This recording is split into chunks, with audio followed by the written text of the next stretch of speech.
Hello guys, എൻ്റെ പുതിയ വീട്ടിലേക്ക് ഏവർക്കും സാധനം ഗൈസ്. താണ്ട് പുലിവായ വെളിയിൽ നിന്ന് ഞാൻ പിടിച്ച് അക്യൂർത്തി കൊണ്ടിട്ട് ഗൈസ് വലിയ വലുപ്പമായി ഗൈസ്. അതങ്ങനെ വീഡിയോയിൽ അത്രയും ഫീൽ ചെയ്യത്തില്ല, പക്ഷേ യഥാർത്ഥത്തിൽ നല്ല വലുപ്പമുണ്ട്. അത് നേരിട്ട് കാണുമ്പോഴേ അറിയത്തുള്ളൂ. ഭയങ്കര പാടായിരുന്നു ഇപ്പോൾ പിടിക്കാൻ, അതുപോലെ വലുപ്പം വെച്ച്. ഇപ്പം നെറ്റൊക്കെ കീറി പിടിച്ചപ്പോൾ അതിനകത്ത് ഇപ്പോൾ കയറുന്നില്ല. അതുകൊണ്ട് ഇപ്പോൾ ദേഹമെല്ലാം മുറിഞ്ഞു. അതുപോലെ പക്ഷേ പിടിക്കാൻ അതുപോലെ പാടാം, സ്പീഡും കൂടി. അതുകൊണ്ട് ദേഹമെല്ലാം അതിൻ്റെ തൊലിയൊക്കെ ചെറുതായിട്ടൊന്ന് കീറിയിട്ടുണ്ട്. പക്ഷെ അതുപോലെ കൈ നിൽക്കത്തില്ല, ബലം കൂടി ഇപ്പോൾ. അതുകൊണ്ട് വാലയിലൊക്കെ ഡിസൈനൊക്കെ വേറെ പുതിയ ഡിസൈനൊക്കെ നീല വരുന്നുണ്ട്. വാലയിൽ കൂടെ ഇങ്ങനെ ചെറുതായിട്ട് നീല കയറുന്നുണ്ട്. പൂർണ്ണമായിട്ട് നീല ആകത്തില്ല, ഫീമെയിലാണ്. പൂർണ്ണമായിട്ട് അങ്ങനെ മെയിലാണ് ഏറ്റവും കൂടുതൽ നീല വരുന്നത്. ഇത് മറ്റേ കുഞ്ഞു പുലിവാകം, നേരത്തെ പഴയ വീഡിയോയിൽ കാണിച്ചിട്ടുള്ള പുലിവാകം. അതിനെ കൊണ്ടിട്ടപ്പോൾ അതുകൊണ്ട് അതിപ്പോൾ രണ്ടും പേടിച്ചിരിക്കുവാണ്. ഈ വലുത് പേടിച്ചിരിക്കുന്നതെന്ന് വെച്ചാൽ സ്ഥലം മാറിയതിന്, മറ്റേത് ഇതിനെ കണ്ടോണ്ടാണ് പേടിച്ചിരിക്കുന്നത്. എന്ത് ചെയ്താൽ താഴോട്ട് വരത്തില്ല. ഇത് ഇങ്ങനെ ബ്രീത്ത് എടുക്കാൻ മേളിൽ പോകുമ്പോൾ മറ്റേ പേടിച്ച് കിടന്ന മറി ഇവിടെ കിടന്ന്. അയ്യോ, സക്കർ മൂലക്കോട്ട് പോയി നിൽക്കുന്നു. എല്ലാത്തിനും പേടിയായിപ്പോയി. അതെന്ത് ചെയ്താൽ വരുന്നില്ല ഇതിൻ്റെ അടുത്തുള്ളോട്ട്. എന്തോ ആണ് ഇതിൻ്റെ വംശം തന്നെ ആണെങ്കിലും തിന്നും അത്. അതിനേക്കാൾ സ്നേക്ക് ഹെഡ് എന്ന് പറഞ്ഞാൽ അങ്ങനെയുള്ള മീനാണ്. അതിൻ്റെ വായി കൊള്ളുന്ന എല്ലാത്തിനും തിന്നും. അതിൻ്റെ വർഗത്തിൽപ്പെട്ടാണോ എന്ന് പോലും നോക്കത്തില്ല. അതോളം നല്ല ഡിസൈനുമായി, ഇപ്പോൾ കളറുമായി. പക്ഷേ ഇപ്പം ബ്രീഡിങ്ങിൻ്റെ സമയം ആയിക്കൊണ്ടിരിക്കുന്നുണ്ട്. സൈസ് ഇപ്പോൾ മേളിൽ നിന്ന് കാണുമ്പോൾ ഒരു ഏകദേശം സൈസ് നിങ്ങൾക്ക് പിടികിട്ടെന്ന് വിചാരിക്കുന്നു. വയസ്സ് നല്ല വണ്ണം വെച്ചു. ചിക്കനാണ് കൊടുക്കുന്നത്, ചിക്കനും ബീഫും മെയിനായിട്ട് കൊടുക്കുന്നുണ്ട്. ഹെവി സൈസ് ആവുന്നുണ്ട്, അതുകൊണ്ട് ഇത്രയും വണ്ണം വെച്ചു. ഒന്നുകൂടെ ഇപ്പോൾ നേരത്തേനേക്കാളുണ്ട്. കൈ ഇങ്ങനെ കാണിച്ചു കഴിഞ്ഞാൽ മനസ്സിലാകത്തില്ല, പക്ഷേ ഏകദേശം നിങ്ങൾക്ക് ഐഡിയ കിട്ടാൻ വേണ്ടി ഞാൻ കാണിച്ചിരുന്ന കൈ. പക്ഷെ അത് കൈ വെച്ച് നോക്കിയാലേ കറക്റ്റ് അത് ഫീൽ ചെയ്യത്തുള്ളൂ. പക്ഷേ കൈ ഇപ്പം കയറുന്നില്ല, അതുപോലെ നിൽക്കുന്നില്ല. വെയിറ്റും ഉണ്ട്, നല്ല ഇതാക്കും. വരാൽ പോലെ ഇങ്ങനെ കൈ നിൽക്കുന്നില്ല. ഭയങ്കര പെട്ടെന്നാണ് ഇങ്ങനെ വഴുതി പോകുന്നു. ഭയങ്കര ബലമാണ്. ഇപ്പോൾ കുറേ മുറിവ് പറ്റിയിട്ടുണ്ട്. അത് വെച്ചാൽ അതുപോലെ പറ്റുന്നില്ല ഇപ്പോൾ പിടിക്കാൻ. ഇപ്പോൾ ഇനി മിക്കവാറും വലിയ നെറ്റ് വാങ്ങിക്കണം, എന്നിട്ട് ഇതിനെ പിടിക്കാനും വേണ്ടി മാത്രമായിട്ട്. അല്ല ഈ ചെറിയ നെറ്റെല്ലാം കീറി ഇതിനെ പിടിച്ച് കീറിപ്പോയിട്ടുണ്ട്. അതുകൊണ്ട് കുഞ്ഞു പുലിവ മേടിച്ച് നടക്കും. അയ്യോ, ഇതിനെ വെളിയിലിട്ട് പിന്നെ വെളിയിലാണ് ശീലിച്ചേക്കുന്നത് മൊത്തം. അതുകൊണ്ട് എന്ത് ചെയ്താൽ ഇതിന് അക്യൂറത്തിലിട്ട് കഴിഞ്ഞാൽ മൊത്തം ഇത് അക്യൂറത്തിൽ ഇപ്പോൾ ഇടുവാണെങ്കിൽ അക്യൂറിയം അടിച്ചു പൊട്ടിക്കും ഉറപ്പാണ് രാത്രി. ഇതൊന്നാമത്തെ കാര്യം, ഈ അക്യൂറിയം എന്ന് പറഞ്ഞാൽ ഓസ്കാർ ചില ചെറിയ ടൈപ്പ് മീനുകളെയൊക്കെ ഇടാൻ പറ്റിയ മോൺസ്റ്റർ ഫിഷായിട്ടെന്ന് പറഞ്ഞാൽ ഓസ്കാർ ചില ഫിഷിനെയൊക്കെ ഇടാൻ പറ്റിയ അക്യൂറിയം. ഇത് വലിയ ഇതുപോലെ സ്നേക്ക് ഹെഡിനുള്ള അക്യൂറിയം അല്ല ഒന്നാമത്തെ കാര്യം. ഇത് അതിനുള്ള വലുപ്പമൊന്നുമില്ല. എന്തുവാണേലും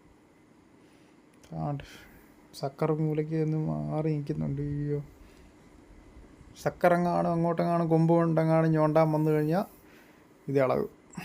എന്തോ ആണെങ്കിലും ഇത് വെളിയിലത്തെ കാര്യങ്ങളൊക്കെ കാണാൻ പറ്റും. ഈ പുലിവായ്ക്ക് കണ്ണിന് ഭയങ്കര കാഴ്ചയാണ് ബാക്കിയുള്ള ഫിഷിനേക്കാളും കൂടുതൽ. നമ്മൾ ഓരോ മൂവ്മെൻ്റ് എടുക്കുമ്പോൾ അതിനനുസരിച്ച് അതിന് അറിയാൻ പറ്റുന്നുണ്ട്. അതുകൊണ്ടാണ് കുഞ്ഞതൊക്കെ പെട്ടെന്ന് താഴോട്ട് വരുന്നുണ്ട്. ഞാൻ ചുമ്മാ ഓടിച്ചു വിടുന്നു അടിയിലോട്ട്. അത് പെട്ടെന്ന് അതിൻ്റെ അടുത്ത് നിൽക്കുന്നില്ല, ഓടി പോകുന്നു. ഇതെങ്ങാനും വെളിയിലത്തെ ടാങ്കിലോട്ട് അങ്ങോട്ട് ഇട്ട് കഴിഞ്ഞാൽ അന്നേരം തിന്നേനെ. അതിൻ്റെ വർഗ്ഗമാണോന്ന് പോലും നോക്കത്തില്ല. ഇത് ഇടയ്ക്ക് ബ്രീത്ത് എടുക്കാൻ പൊങ്ങി വരുന്നു. ഇപ്പോൾ ഇതിങ്ങനെ മാറി നിൽക്കാണ്ട് ചെറുത് പേടിച്ച് നിൽക്കുന്നു. അത് വേണ്ട, ഇതാണ് തുടക്കത്തിലെ കളറ്. ഒരു വർഷം വരെ ഈ കളറാണ്. പിന്നെ 2 വർഷമാകുമ്പോൾ വേറൊരു കളർ വരും. പിന്നെ 3 വർഷമാകുമ്പോൾ വേറൊരു കളർ വരും. ഓരോ വർഷം അനുസരിച്ചാണ് ഇതിൻ്റെ കളർ ചേഞ്ച് ആകുന്നത്. 4 വർഷം ആകുമ്പോഴാണ് കറക്റ്റ് ഏകദേശം മെച്യൂർ ആകുന്നത്. അത് മെയിലും ഫീമെയിലും ഒക്കെ ഐഡൻറ്റിഫൈ ചെയ്യാൻ പറ്റുന്നത്. ഇതിപ്പോൾ വലുത് എൻ്റെ കിടക്കുന്നത് ഫീമെയിലാണ്. മറ്റേതിൻ്റെ കാര്യം അറിയത്തില്ല, അതിനിയും കുറേ വലുതായി വരുന്നാലേ അറിയാൻ പറ്റത്തുള്ളൂ. നല്ലപോലെ മുറിവ് പറ്റിയിട്ടുണ്ട്. ഇനി ഞാൻ പിടിക്കത്തില്ല. ഇനിയും പുതിയ വലിയൊരു നെറ്റും വാങ്ങിച്ചിട്ട് ഇതിന് വേറൊരു കളർ പാറ്റേൺ ആയിട്ട് ഞാൻ പിടിക്കാൻ വേണ്ടിയാണ്. അതുവരെ ഇനി ശല്യപ്പെടുത്തത്തില്ല. നെറ്റൊക്കെ ഈ പരിവായി. അയ്യോ, പ്ലാറ്റിയും കെപ്പിയും പിടിച്ചുകൊണ്ടിരുന്ന നെറ്റ, അതിനകത്തൊന്നും കയറുന്നില്ല. ഇപ്പോൾ ഈ നെറ്റും കൊണ്ട് ചെല്ലുമ്പോൾ അത് കിടന്നങ്ങ് വെപ്രാളം പിടിക്കുമായിരുന്നു. ഇപ്പോൾ വെള്ളം മാറ്റാനുമൊക്കെ പാടായിട്ടുണ്ട്. ഭയങ്കര സീനാണ് ഇപ്പം. അവിടെ ചെറിയ ഡിസൈനൊക്കെ വരുന്നുണ്ട്. ഇങ്ങനെ ഒരു ടൈഗറിൻ്റെ പോലത്തെ ഡിസൈൻ വരുന്നുണ്ട് പുതിയ. അതായത് ആ പുള്ളിയായിരുന്നു നേരത്തെ, എന്നിട്ട് അതൊക്കെ നീലയും കയറിയിട്ടുണ്ട്. ജസ്റ്റ് ടൈഗറിൻ്റെ പോലത്തെ ഇങ്ങനെ വര നിങ്ങൾക്ക് കണ്ടു കഴിഞ്ഞാൽ ശ്രദ്ധിച്ച് നോക്കിയാൽ മനസ്സിലാവാൻ പറ്റും. ഇങ്ങനെ അതിങ്ങനെ ഡാർക്ക് ആവും, കുറച്ചുകൂടെ ഒരു ടൈഗറിൻ്റെ ഡിസൈൻ വരുന്നു. അതുകൊണ്ട് ബ്രീത്ത് എടുക്കാൻ വന്നിട്ടുണ്ട്. ഭയങ്കര വണ്ണം വെച്ചിട്ടുണ്ട്. ഭയങ്കര തീറ്റ അവിടെ പോയി. ഒരാഴ്ചയൊക്കെ ഹെവി ഫുഡാണ് കൊടുക്കുന്നത് മൊത്തം. അതുകൊണ്ട് കണ്ണൊക്കെ കണ്ടോ, അയ്യോ വണ്ണം വെച്ച് ഇങ്ങനെ ബീഫും ചിക്കനും എല്ലാ ആഴ്ചയും 8 അടി പടപടാന്ന്. എന്താണല്ലോ ഒരു വേറൊരു പുലിവായം കൂടെ ഉണ്ടായിരുന്ന കുറച്ചുകൂടെ ധൈര്യം വരുമായിരുന്നു. ഇതിപ്പോൾ പേടിച്ചിരിക്കുവാണ്. അതാ മറ്റേ പുലിവായി ഇപ്പോൾ അത്യാവശ്യം വലുപ്പം ഇതിൻ്റെ ഏകദേശം വരുമായിരുന്നെങ്കിൽ കൊണ്ട് ഒരുമിച്ചിടാമായിരുന്നു. പക്ഷേ അതൊരിക്കലും പോസിബിൾ അല്ല. ഇത് വലുതായി വരും വേറൊരു ഡിസൈൻ ആകുമ്പോൾ അതിൻ്റെ ഇരട്ടി വലുപ്പം വെക്കും. മൊത്തത്തിൽ പെട്ടിരിക്കുവാണ്. അതും ഒറ്റ ഇതും ഒറ്റ, അങ്ങനെ ഇട്ട് വളർത്താനേ പറ്റത്തുള്ളൂ. അതിനെ എന്ത് ചെയ്യാൻ താഴോട്ട് വിടാൻ ശ്രമിക്കുന്നുണ്ട്, രണ്ടിനെയും കൂടെ ഒരുമിച്ചൊരു വീഡിയോയിൽ എടുക്കാൻ വേണ്ടി. പക്ഷെ എന്ത് ചെയ്യാൻ വരുന്നില്ല, ഇത് പേടിച്ചിരിക്കുമോ എന്ത് ചെയ്താൽ. താഴോട്ട് പോകുന്നില്ല. താഴോട്ട് പോയിട്ട് പെട്ടെന്ന് പിന്നെ മേളിൽ വരും. എന്തുവാണേലും ഇത് കൂട്ടമായിട്ടൊക്കെ ഉണ്ടെങ്കിൽ ഇണക്കി ട്രെയിൻ ചെയ്യിപ്പിച്ചെടുക്കാൻ പറ്റും സാധനത്തിന്. ഒറ്റപ്പെട്ട് കഴിഞ്ഞാൽ അതാ പാടാണ്. നമ്മളതുപോലെ ട്രെയിൻ ചെയ്യിപ്പിച്ചൊക്കെ കുറച്ച് പാടിതാണ്. കുഞ്ഞിൻ്റെ കളർ ഇങ്ങനെയാണ്, ഓറഞ്ച് ഒരു വേറൊരു ഡിസൈനും കൂടെ, വര ബ്ലാക്ക് ഡിസൈനും കൂടെ. അതുകൊണ്ട് പേടിച്ച് പോയി. പുലിവാക ആരെങ്കിലും വളർത്താത്തവരുണ്ടെങ്കിൽ ഒന്ന് വളർത്തി ഒരു വട്ടമെങ്കിലും ട്രൈ ചെയ്ത് നോക്കണം. നല്ലൊരു മീനാണ്. അതിൻ്റെ നല്ല രസമാണ്. ഈ കളർ ചേഞ്ച് ആകുന്നു ഓരോ വർഷങ്ങൾ കഴിയുമ്പോൾ. പിന്നെ നല്ലപോലെ കെയർ ചെയ്യണം. കെയർ ചെയ്തില്ലെങ്കിൽ ഇതിൻ്റെ ദേഹം കൊണ്ട് ഇടിച്ചിടിച്ച് കളർ മൊത്തം ചെതുമ്പിലിറങ്ങിക്കഴിഞ്ഞാൽ പോയി. ഭയങ്കര വൃത്തികേടായിരിക്കും. ചേട്ടാ ഇതിൻ്റെ തല കണ്ടോ, ഭയങ്കര വലുപ്പം വെച്ചിപ്പോൾ. അത് വീഡിയോയിൽ അത്രയും ഫീൽ ചെയ്യത്തില്ല. ഞാൻ പല്ല് നോക്കട്ടെ, കുറച്ച് ഫ്ലാഷ് അടിച്ച്. അതുകൊണ്ട് പല്ലുണ്ട്, അയ്യോ പല്ല് വലുതായിട്ടുണ്ട്. അത് വെച്ച് നല്ല രീതിയിലാണ് കടിക്കുന്നത്. നമ്മൾക്കിപ്പോൾ വെള്ളം മാറാൻ നേരം അതിനെ കയറി പിടിച്ചു കഴിഞ്ഞാൽ അതിൻ്റെ സ്വയരക്ഷയ്ക്ക് ചില സമയത്തൊക്കെ കയറി കടിക്കും. ഇതുവരെയായിട്ടും കടി കിട്ടിയിട്ടില്ല വേറെ ആരും. എന്തുവാണ്, അതുകൊണ്ട് പല്ല് നല്ലപോലെ ഉണ്ട്. അയ്യോ ഇനിയും കുറച്ചുകൂടെ വലുപ്പം വെക്കുന്നതനുസരിച്ച് അതും നല്ല വലുപ്പം വെക്കും. കംപ്ലീറ്റ് ആയിട്ടില്ല. ആ ഡിസൈൻ കണ്ടോ, സൈഡിൽ നിന്നൊക്കെ ഡിസൈൻ മുഖത്തോടെ ഇങ്ങനെ വന്നിട്ടുണ്ട്. ഇതിപ്പം വെളിയിൽ കൊണ്ടിടുമ്പോൾ വേറൊരു കളറാണ്, യഥാർത്ഥ കളറിലേക്ക് വരും. ഇതിപ്പോൾ അക്യൂറത്തി പിടിച്ചിട്ടപ്പോൾ ഈ ലൈറ്റിൻ്റെ വെട്ടം അടിച്ചപ്പോൾ ഇതിൻ്റെ കളർ വേറെ ടൈപ്പ് ആക്കി പ്രത്യേകം. ഒറിജിനൽ കളറ് അറിയണമെങ്കിൽ ഞങ്ങളുടെ മറ്റേ സിമെൻറ്റ് ടാങ്കിനകത്ത് തന്നെ കൊണ്ടിടണം.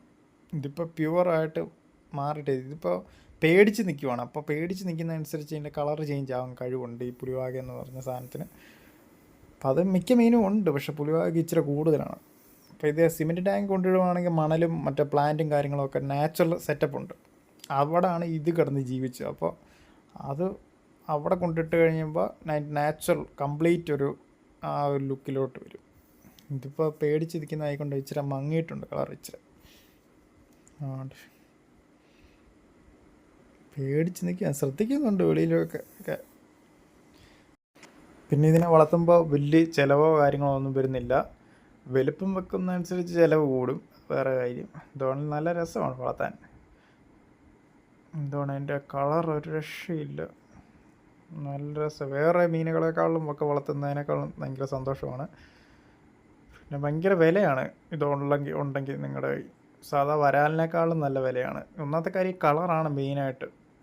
ഇപ്പം കേരളത്തിലൊക്കെ ആൾക്കാർക്ക് ഏറ്റവും കൂടുതൽ നല്ലത് വളർത്താൻ പറ്റിയ ഒരു വിലക്കുറവുള്ള എന്നാൽ കാണാൻ രസമുള്ള മീൻ ഇതാണ്, പുലിവാകയാണ്. അല്ലാത്ത സ്നേക്ക് ഹെഡ് എന്നൊക്കെ പറഞ്ഞാൽ ഭയങ്കര റേറ്റാണ്. ഹൈബ്രിഡ് ഇഷ്ടം പോലെ ഉണ്ട്, കോബ്രയൊക്കെ ഉണ്ട്, ഒത്തിരി ടൈപ്പ് സാധനം. അതൊക്കെ ഭയങ്കര വിലയാണ്. 1000 തൊട്ട് അങ്ങോട്ട് കുഞ്ഞുങ്ങളുടെ റേറ്റ് തന്നെ സ്റ്റാർട്ട് ചെയ്യുന്നു. അതൊക്കെ ചത്തുപോയാൽ കഴിഞ്ഞാൽ പണി കിട്ടുമോ വേറെ. അതുകൊണ്ട് ബ്രീത്ത് എടുക്കാൻ മേടി പോടുന്നു. അതുകൊണ്ട് പുലിയാകെ ചെറുതൊക്കെ പേടിച്ച് ഓടുന്നതുകൊണ്ട് സക്കറും മാറി ഓടുന്നു. അയ്യോ ഭയങ്കര പവറാണ് സത്യം പറഞ്ഞ. ഇത് ആറ്റിലൊക്കെ ആണെങ്കിൽ ഓടിപ്പോണ്ടതാണ്. ആറ്റിലൊക്കെ ആണെങ്കിൽ ഈ ഒരു സൈസ് എന്ന് പറഞ്ഞാൽ മനുഷ്യൻ വരുന്നിടത്തോട്ടൊന്നും വരത്തില്ല. ഈ ഒരു സൈസ് എന്ന് പറഞ്ഞാൽ ആളില്ലാത്ത ഏരിയ നോക്കി. നിങ്ങൾ കണ്ടിട്ടില്ല മിക്ക ഫിഷിങ് വീഡിയോസിനകത്ത് അത് സ്ട്രൈക്ക് ചെയ്യുന്നതെല്ലാം ആൾക്കാർ വരാത്ത ഏരിയയിലൊക്കെ പോയാണ് കാസ്റ്റ് ചെയ്യുന്നത്. അപ്പോഴാണ് ഇങ്ങനത്തെ സാധനങ്ങളൊക്കെ അടിക്കുന്നത്. ഈ ചെറുതാണ് ഏറ്റവും കൂടുതൽ മനുഷ്യനൊക്കെ ഉള്ളിടത്തോട്ട് തീറ്റ ഇനം പെട്ടെന്ന് വരുന്നത്. ഇതൊക്കെ എന്ന് പറഞ്ഞാൽ ഈ ഒരു വലിപ്പമാകുമ്പോൾ ഇത് ആൾക്കാരില്ലാത്ത ഏരിയയിലോട്ടൊക്കെ പോകും, നല്ല ബിഗ് സൈസ് ആകും. പിന്നെ ആൾക്കാരൊക്കെ പിടിച്ച് കഴിഞ്ഞാൽ ഇതാ വെട്ടി അന്നേരം വറക്കും ഒരു. മെയിനായിട്ടും വെളിയിലൊക്കെ എന്ന് പറഞ്ഞു കഴിഞ്ഞാൽ ഇതാ മെയിൻ ഒരു ചെറിയ മുറിവൊക്കെ ഉണ്ടായി കഴിഞ്ഞാൽ തീരെ ചെറുതാണെങ്കിൽ തിരിച്ചു വിടണമെന്ന് പറഞ്ഞൊരു റൂളുണ്ട്. അപ്പോൾ അവരങ്ങനെയൊക്കെ ചെയ്യും. നമ്മുടെ ഇവിടെ അങ്ങനെയൊന്നും ചെയ്യത്തില്ല. കിട്ടിയ ചെറുതാണേലും വലുതാണേലും വറക്കുകയും എടുക്കുകയും ചെയ്യും. അപ്പോൾ അങ്ങനെ കാരണം ഈ വംശം ഇതിൻ്റെ എണ്ണം കുറഞ്ഞിട്ടുണ്ട്. പിന്നെ ഇപ്പോൾ ഫാമൊക്കെ ഉള്ള കാരണം കുറഞ്ഞിട്ടില്ല, ഇപ്പം മെച്ചപ്പെടുത്തി എടുത്തിട്ടുണ്ട്. എന്നാലും കുറവുണ്ട്. വലുതെല്ലാം കുറവാണ്. വലുതെന്ന് വെച്ചാൽ പിടിക്കണമെങ്കിൽ തന്നെ ആൾക്കാർ വരാത്ത ഏരിയയിലൊക്കെ പോയി കഴിഞ്ഞാൽ വലുതിനെ കിട്ടും. മെയിനായിട്ട് ഇവിടെ എല്ലാത്തിനും വറക്കും. അത് കാരണം ഏറ്റവും വലിപ്പമുള്ളതിനെയൊക്കെ ചിലപ്പോൾ ലക്കിനെ കിട്ടത്തുള്ളൂ. കിട്ടിക്കഴിഞ്ഞാൽ ആൾക്കാർ മലയാളികൾ വറക്കും. പിന്നെ ഭയങ്കര ആണെന്നാണ് പറയുന്നത്. വരാലിനേക്കാളും രുചിയാണെന്നാണ് പറയുന്നത്. ഞാൻ കഴിച്ചിട്ടില്ല ഇതുവരെയായിട്ടും. മിക്കവാറും അതുകൊണ്ട് ഇതിൻ്റെ വാലിൻ്റെ കളറൊക്കെ എത്തിയുണ്ട്, നീലയൊക്കെ ചെറുതായിട്ട് വരുന്നുണ്ട്. പുള്ളിപ്പുള്ളിയും ഉണ്ട്. നല്ല രസമാണ്. അതുകൊണ്ട് മുകളിൽ നിന്നുള്ളതും സൈഡിൽ നിന്നുള്ള വ്യൂ നല്ല സൈസായിട്ടുണ്ട്. ഇതാണ് മെയിനായിട്ട് ഞാൻ കാണിച്ചു തരാൻ പറ്റുന്ന സാധനം. ഇതാണ് ഫീമെയിൽ പുലിവാകയുടെ ഡിസൈൻ. ഇതാണ്, ഇങ്ങനെയാണ് പോകുന്നത്. ഫസ്റ്റ് ആണ്. ഇതാണ് എൻ്റെ ഈ ആദ്യം ഇരിക്കുന്ന ആ കളർ ടൈപ്പ്, ഓറഞ്ചും ബ്ലാക്കും നോർമൽ കളർ, ഫസ്റ്റ് പുലിവാകയുടെ കളർ. ഇത് ഫീമെയിലിൻ്റെ പാറ്റേൺ ആണ് പോകുന്നത്. ഫീമെയിൽ എങ്ങനെയാണ് വലുതാകുന്നതെന്നുള്ള രീതി. ബി ആകുമ്പോൾ തന്നെ ഈ കളറാവും, ചെറിയ നീല ഷെയ്ഡ് കയറും. അത് അത്യാവശ്യം നല്ല രസമാണ്. പിന്നെ സി ആകുമ്പോൾ തന്നെ ആ കളർ ഒരു നീലങ്ങൾ, അതും രസമുള്ള ഒരു കളറാണ്. പിന്നെ ഡി ആകുമ്പോൾ ഈ പാറ്റേൺ ആകുമ്പോഴാണ് മെയിൽ ആൻഡ് ഫീമെയിൽ ഐഡൻറ്റിഫിക്കേഷൻ ചെയ്യാൻ പറ്റുന്ന കറക്റ്റ് കളർ. ഡി 4 വർഷം. പിന്നെ ഈ മണൽ വാഗ പക്ക മണൽ ടൈപ്പ് ഇരിക്കും വാഗയുടെ ലുക്ക്. അത് കഴിഞ്ഞ് രണ്ടാമത്തുള്ള ആ കളറുണ്ട്, എഫ് ആണ് എൻ്റെ കളർ, എൻ്റെ പുലിവാകയുടെ കളർ. എഫിന്ന് കുറച്ചങ്ങോട്ട് മാറി വെച്ചാൽ ആ കളർ ഉണ്ടോയെന്ന് വെച്ചാൽ ആ കളറുണ്ട്. എന്നാൽ ചെറിയ അതിൻ്റെ മാറ്റങ്ങൾ ജിയിലേക്ക് ആക്കാൻ മാറ്റങ്ങൾ ഇങ്ങനെ GR ആയി നിൽക്കുവാണ്. ജി ആയിട്ടില്ല കംപ്ലീറ്റ് ആയിട്ട്, ജി ആകാൻ പോവാണ്. ജി ആകുമ്പോൾ ആ കളറാകുമ്പോൾ കുറേ ബ്ലാക്കായി ഒരു വേറെ ടൈപ്പ്. പിന്നാണ് ഫീമെയിലിൻ്റെ യഥാർത്ഥ കംപ്ലീറ്റ് കളർ. ഇതാണ് സാധനം. എച്ച് എന്ന് പറയുമ്പോൾ ടൈഗർ പോലത്തെ ഡിസൈൻ, ബ്ലാക്ക്. നല്ല ഭംഗിയാണ് കാണാൻ. പക്ഷെ നല്ല കെയർ വേണം. കെയർ ചെയ്തില്ലെങ്കിൽ ആ ഡിസൈൻ മൊത്തം ഇത് ദേഹം കൊണ്ടിടിച്ച് മൊത്തം ചെതുമ്പലൊക്കെ കളഞ്ഞൊരു പരിവാവും. നല്ല രീതിയിൽ കെയർ ചെയ്താൽ നല്ല രസമാണ്. വീഡിയോ എടുക്കാനും എല്ലാം പൊളിയാവും. ഒരു നല്ല രസമാണ് ഇവിടെ. ഇതാണിപ്പോൾ എൻ്റെ ഇരിക്കുന്നത്. ഇതിന്ന് കുറച്ച് ഇതിലേക്കായിട്ടുണ്ട്. എച്ചാക്കി എടുക്കണം. അയ്യോ, അതാണ് ഞാൻ നോക്കുന്നത്. ഹെവി സൈസാക്കണം. പക്ഷേ കുറേ 2-3 കൂടെ ഉണ്ടായിരുന്നു. നല്ല രസമാണ് കളർ. എന്താണ് ഈ വീഡിയോ ഇഷ്ടപ്പെട്ടെങ്കിൽ ലൈക്ക് ചെയ്യുക, ഷെയർ ചെയ്യുക, സബ്സ്ക്രൈബ് ചെയ്യുക.